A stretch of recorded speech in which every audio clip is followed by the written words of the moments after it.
as commencé à changer de vision. Au commencement, ce n'était pas comme ça. Ou quand tu finis ton culte, tu sors, tu es dans ton coin, ta mine est serrée, quand tu te salues, bonjour. Oui, bonjour.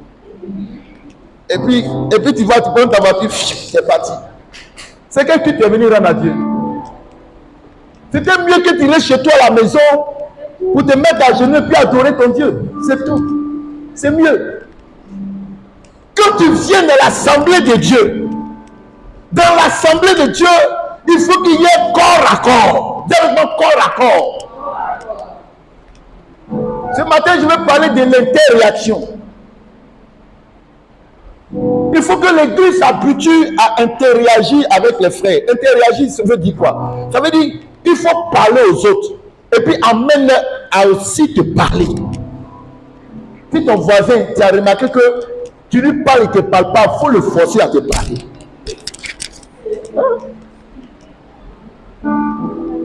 Et je vais te montrer les docs. Alléluia. Je vais te montrer les docs. Et quelle histoire ça? Toujours tu es dans ton coin. Si tu es timide, là, tu seras délivré de ta timidité. Si à l'église même où la fraternité est développée, tu n'es pas à mesure de pouvoir sympathiser avec tes frères. Mais ce n'est pas ceux qui sont dans le monde à qui tu vas donner l'évangile. Alléluia. Ceux même que tu connais, avec qui tu t'assois pour adorer Dieu, tu n'es même pas capable de parler avec eux. Ce n'est pas ceux que tu ne connais pas que tu vas pouvoir, à qui tu vas pouvoir parler. Sois délivré de ta timidité ce matin. Dis Amen. Sois délivré de l'isolation. Dieu a du mal à travailler avec toi parce que tu es trop dans ton coin. Sois délivré de ton coin. Alléluia. Quand il dit coin, je me suis rappelé des dessins animés de mon fils qui regarde souvent. Sois délivré de ton coin. Alléluia. On va lire une parole rapidement. Il y a eu deux personnes qui vont me faire la lecture pour qu'on soit un peu plus rapide. Acte 2, verset 42 et Acte 4, verset 32.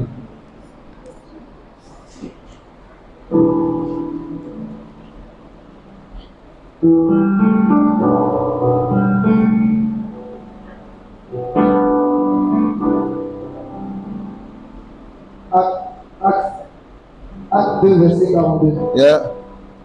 Il persévérait dans l'enseignement des apôtres, dans la communion fraternelle, dans la fraction du pain et dans les prières. Il dit quoi? Il persévérait quoi? Dans l'enseignement des Dans apôtres. l'enseignement, oui. Des apôtres. Yes. Dans la communion fraternelle. Dans la communion quoi? Fraternelle. Dans la fraction du pain. Dans la fraction du pain, ils mangeaient ensemble. Et dans les prières. Et dans les prières, on prie ensemble, on doit manger ensemble. N'est-ce pas? Et puis on doit faire quoi encore? On doit fraterniser. Comment finir à l'église seulement? On vient, on prie seulement ensemble, puis on finit de prier ensemble, on s'en va. C'est quoi? L'église où on prie seulement ensemble, là, ce n'est pas l'église de Jésus. J'ai dit, l'église où on prie seulement ensemble, et puis on ne fraternise pas, ce n'est pas l'église de Jésus. Et puis on ne mange pas ensemble, ce n'est pas l'église de Jésus. L'église de Jésus, c'est qu'on prie ensemble, on mange ensemble, on fraternise. Dis Amen. Il y a l'interconnexion. Tu dois faire une ministre. On va manger ensemble. Il faut être directeur de société. Moi ici peut-être vendeur de charbon. On va manger ensemble. On va fraterniser. On va prier ensemble. Yes. De quelle église on parle? Dans l'église de Jésus, il y a l'interconnexion, il y a l'amour, il y a la relation. Le vrai modèle de la relation, de la famille, de la communion fraternelle, c'est l'église de Jésus. Donc à partir d'aujourd'hui, tu dois être un agent qui travaille en vue de créer l'interconnexion entre les frères et sœurs. Dis Amen. Lis le deuxième passage rapidement.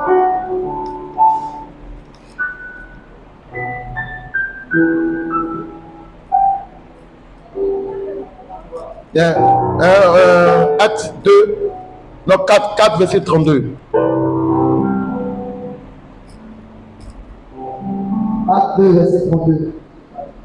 Acte 4, verset 32.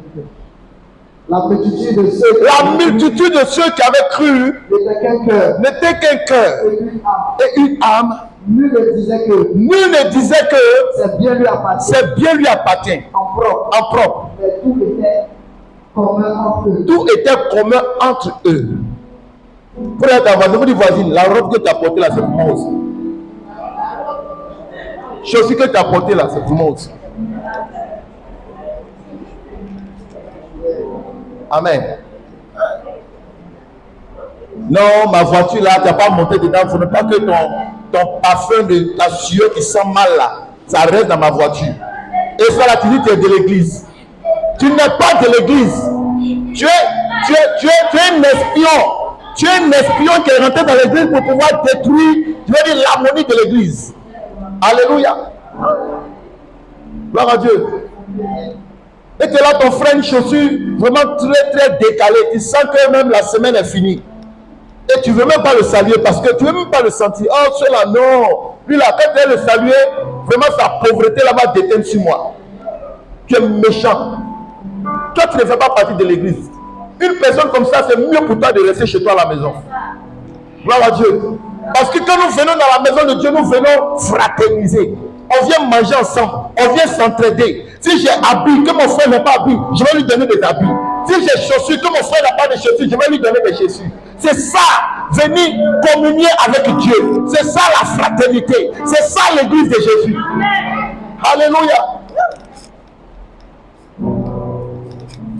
Et de cette interconnexion, Dieu nous fait la grâce d'apprendre la relation entre les hommes.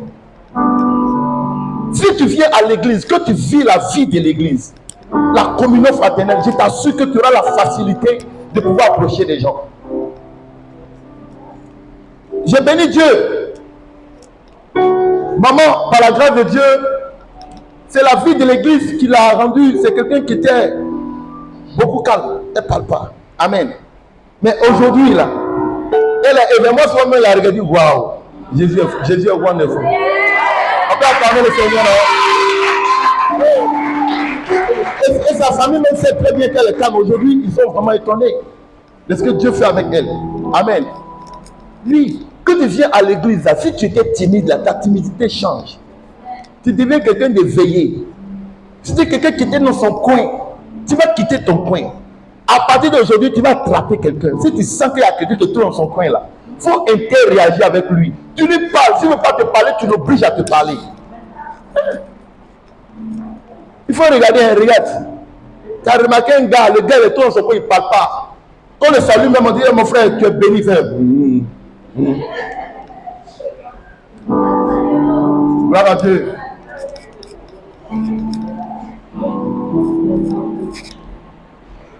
Pour être efficace dans l'interaction, il y a deux choses qu'il faut développer.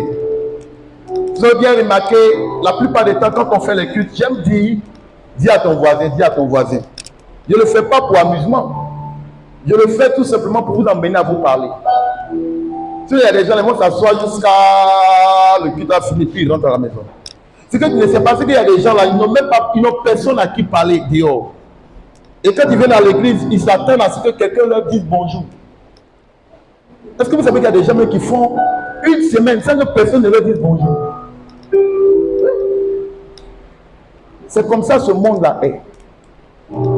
Les gens sont dans leur coin, d'autres sont isolés, d'autres ont leurs problèmes, ils ne savent pas à qui se confier.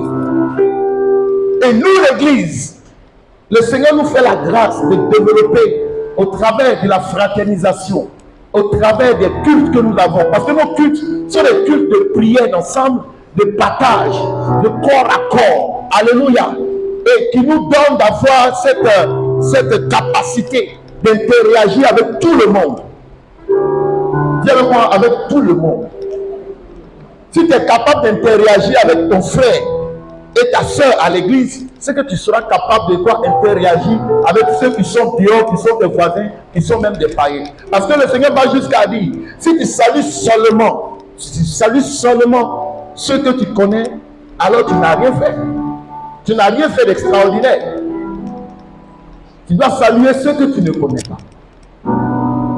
Donc pour être efficace, avant que j'aille un peu plus loin, pour être efficace dans l'interréaction, pour être efficace dans le corps à corps, il y a deux choses qu'il faut développer. Développement deux choses. La première chose, il faut saluer. Salut. Donc on va dire, il faut apprendre à saluer les gens. La deuxième chose, il faut avoir un visage radieux. Développement visage radieux. Un visage jovial. Un visage joyeux. Il y a des personnes qui ont une nature de visage sérieux. Donc ça fait que souvent même quand il te dit bonjour, tu as pensé que le gars là, il n'avait pas envie de te dire bonjour. Non. Quand tu constates que ton visage est sérieux, il faut faire une formation. Pour que nous gagnions ce monde, Dieu veut qu'on soit dans certaines dispositions qui vont nous permettre de pouvoir attirer les gens à Jésus. Amen. Prends ton miroir, tu mets ça en face de toi. Si ton visage est trop sérieux, et puis fais des exercices pour rendre ton visage quoi? Jovial. Apprends à sourire. Apprends à détendre ton visage. Quand il va te parler, si tu ne t'étends pas ton visage, il y a relâché sur ton visage. Parce que je veux que ton visage soit jovial ce matin. C'est quoi? Quand tu souris avec les gens, ils ont envie de se confier à toi. Mais vous n'avez pas remarqué ça? Mais quand tu es sérieux, le gars même là, son péché là même, il a peur de te parler de ça. Parce qu'il s'est dit que si tu as parlé de ça, tu vas lui mettre un cacato. Mais quand tu as un visage détendu, il est relax. Il s'est dit que, il ne peut lui parler. Il peut me confier à lui. Le bonjour aussi est important. J'ai expérimenté cette grâce-là dans la vie d'un homme. J'ai vu cette grâce dans la vie d'un homme. C'est un oncle. Je vous assure, l'oncle, quand il sort de sa maison le matin, toute la rue, qui va traverser toute la rue. Bonjour! Même voisin était dormi chez lui à devant. Voisin, tu es là! Bonjour mon voisin, comment tu vas et ta femme?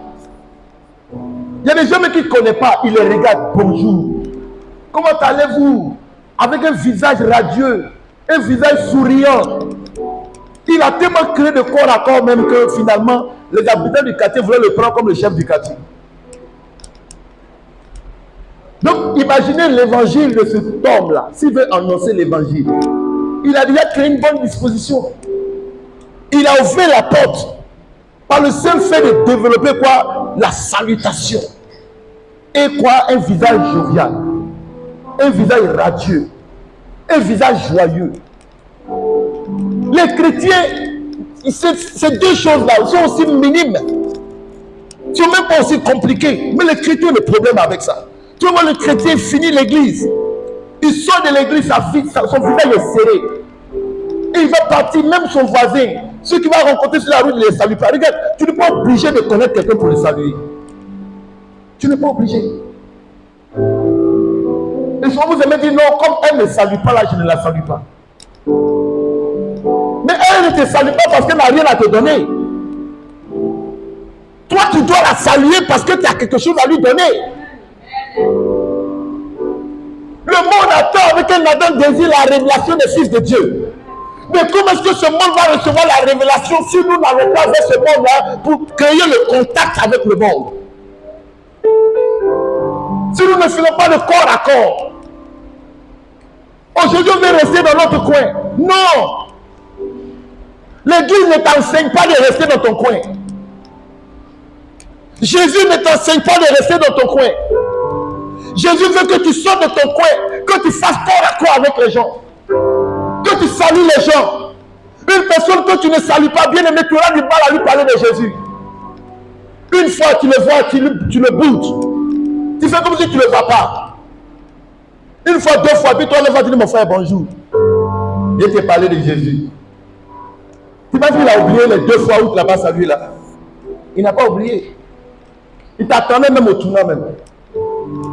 Et c'est quand tu as dit mon frère, bonjour, il va te regarder comme ça. Parce que les gens n'oublient pas. Oui. Il faut être toujours le premier à saluer les gens. J'insiste sur la salutation. J'insiste là-dessus. Même si tu te vois, tu mets son visage là-bas. Il faut chercher son visage. Mon frère, bonjour. Ma soeur, bonjour. Et tu ne fais pas même un mine serré. Parce que souvent, quand on n'a pas envie de te saluer là, ton bonjour à un mine serré. Parce que tu dis bonjour, mais ça obligé de lui dire bonjour. Donc ton bonjour là, c'est une manière de l'attaquer. Pour toi là même là. Quand tu mets ton visage ailleurs là-bas, tu penses que c'est qui même. C'est-à-dire à tout le monde à te saluer. Regardez. Jésus était le Dieu, le Seigneur qui avait l'interconnexion le plus élevée. Jésus réagissait avec les gens. Il parlait aux gens.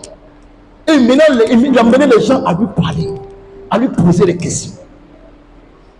Mais c'est en cela qu'on peut donner ce qu'on a de meilleur. Sinon le monde ne va pas recevoir le salut qu'on a. Oui. Interagissez avec vos voisins, avec vos amis. Et ce qui est même intéressant, c'est qu'il y a des personnes même qui sont dans des domaines d'activité. Des domaines d'activité tels que la coiffure, tels que le commerce. Dans la coiffure, là, tu parles avec les gens. Et souvent, quand tu parles avec les gens, tu ne parles pas de Jésus. De quoi tu parles? Souvent, la plupart du temps, dans les salons de coiffure, c'est les critiques seulement. Critiquer.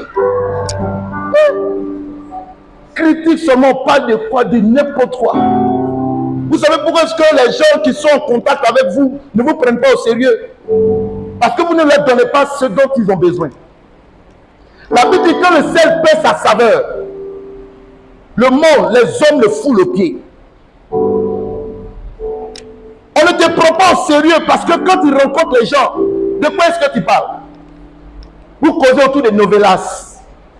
Dans le film là, et puis vous allez passer des heures. Tu te dévalorises.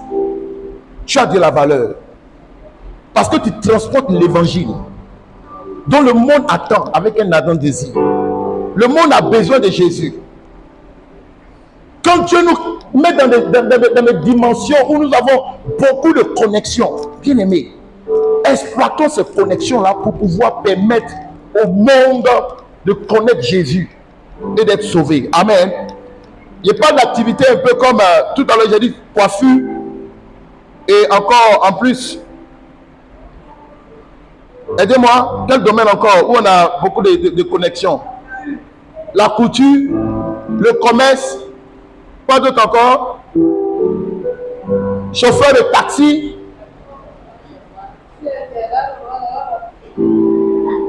Chauffeur de taxi. Surtout même celui qui s'assoit devant. On cause à ne rien dire. Ton domaine d'activité, même c'est un domaine d'interconnexion avec les autres. Et tu dois profiter pour présenter Jésus. Et si tu présentes Jésus, je t'assure, le ciel va te bénir. Et les gens vont se confier à toi. Parce qu'ils sauront que tu es quelqu'un de bien. Si dans ton salon de coiffure, tu prends le temps, au lieu de critiquer, au lieu de parler de futilités, que tu parles de Jésus à tes clientes, au-delà de venir se faire coiffer chez toi seulement, elles vont venir te consulter. Non, parce que tu as les liens puissants. Amen. Elles vont venir te consulter pour dire j'ai tel problème, je veux que tu m'aides. Parce que quand je viens ici, toujours tu me parles de Jésus. Donc quand il y a eu mon problème, c'est à toi que j'ai pensé. On ne pensera pas à autre personne. Elle ne veut pas penser à celle qui lui parle de novellas. Elle ne va pas penser à celle qui critique avec elle. Mais elle va penser à celle qui lui parle de Jésus, toute fois qu'elle cause avec elle. Alléluia. À l'école, faites-le. Le corps à corps avec les gens, c'est pour véhiculer Jésus. Maintenant, une dernière chose que je vais dire, dans le corps à corps, il y a par exemple des personnes, quand ils sont dans l'interconnexion entre sexes opposés. C'est-à-dire, un homme qui va vers une femme pour lui parler de Jésus. faut être prudent. Alléluia. Il faut être prudent. Hein, il faut être prudent. La première chose que tu dois faire pour développer la prudence, c'est de pouvoir la voir au même titre que toi. Parce que si tu la vois en sexe opposé, c'est une porte d'ouverture que le diable peut exploiter. Il faut la voir au même titre que toi en tant qu'enfant de Dieu, en tant qu'une personne que Dieu aime au même titre que toi. Il ne faut pas la voir comme un sexe opposé. Alléluia. Deuxième chose, ne lui parle pas d'autre chose que de Jésus. Et souvent, il y a des personnes qui sont confrontées à des personnes qui viennent même les draguer dans l'interconnexion. Il y a des hommes en tant que femmes. Quand tu vas lui parler de Jésus, ce dernier-là va vouloir te breaker. Il n'aura même pas peur. Mais l'âme que tu as, qui va le faire terrasser, tu sais c'est quoi? Parce que quand tu vas vouloir parler de Jésus, il va éviter la causerie de Jésus. Il va te faire rentrer dans une causerie autre que la causerie de Jésus. Amen. Si toi tu sors de la causerie de Jésus, il va t'avoir. Donc qu'est-ce que tu fais? Tu restes dans la causerie de Jésus. Il sera désarmé. Soit il va se donner au Seigneur, ou soit il va te fuir. C'est ces deux secrets-là que je vous donne. Pour que dans votre interconnexion avec les sexes opposés, parce qu'il y a des personnes qui disent non, je suis en train de suivre pour qu'il donne sa vie à Jésus, mais en même temps il me drague. Pardon, il faut laisser faire des mariages là. Non, et papa, il va changer. Je vais me donner à lui, comme ça il va changer. Non, non, non, non, pardon. Il faut laisser ce dossier-là. C'est pas pour ça que tu allais vers lui. Tu allais vers lui pour Jésus, pour la bonne nouvelle. Tu as créé quoi le corps à corps? Pourquoi? Pour Jésus, pas de Jésus. S'il est gagné à Jésus, si plus tard c'est ton homme, Dieu même va coordonner les choses. Il est le Dieu qui coordonne, qui dispose des choses. Amen, amen. Amen. Développons l'interréaction avec les gens. Ne soyons pas dans notre coin. Sortons de l'isolation. Je veux que tu te tiennes debout.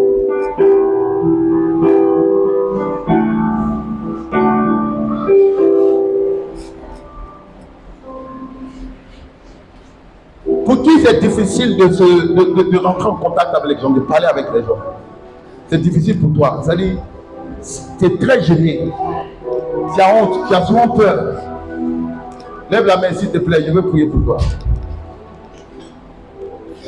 C'est-à-dire, tu as peur, tu te dis que, ah, vraiment, ils vont te clasher, ils vont te refouler. Or, tu as quelque chose en toi, tu sais bien que tu as quelque chose d'important en toi. S'il te plaît, il faut faire un pas devant et puis tu viens, je vais prier pour toi. Parce que, à partir d'aujourd'hui, nous allons